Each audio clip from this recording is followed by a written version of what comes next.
Arsene Wenger wrongly celebrates George Weah's Liberia election win. Wenger coached George Weah in the 1990s when he was in charge of French club Monaco. Arsenal's manager Arsene Wenger has seemingly been duped by false reports that former football star George Weah had won Liberia's presidential election, even though the final results have not yet been announced. Mr. Wenger said, "I would like to congratulate one of my former players, who became president of Liberia.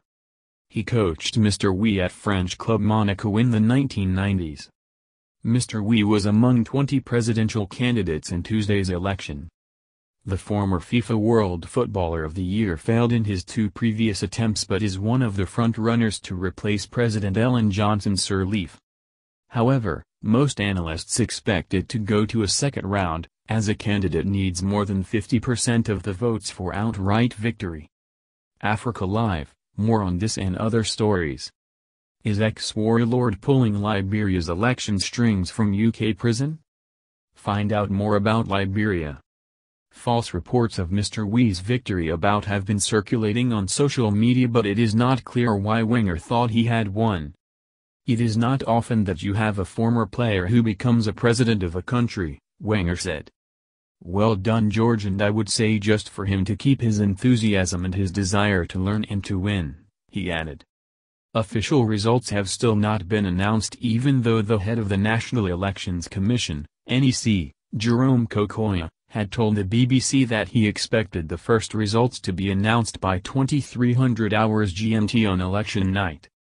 One of Liberia's leading political parties, the Liberty Party, has called for a halt in announcing results, citing alleged irregularities.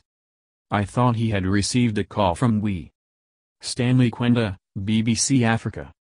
At Arsenal manager Arsene Wenger's press conference, I asked him whether he was surprised that his former player, Kolo Toure, had made the transition to assistant coach for Scottish side Celtic and the Ivory Coast national team.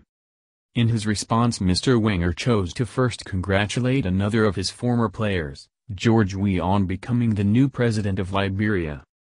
"For a moment I thought he had received a call from Weah confirming the result of Tuesday's presidential election. I knew the official results were not yet out, but I thought Wenger may have better intelligence than me." His eyes were glinting, and he spoke with much excitement and a genuine congratulatory feel. "Wenger and we share a very special relationship, and I would not be surprised if the Arsenal manager goes to Liberia for Weah's inauguration, if he wins.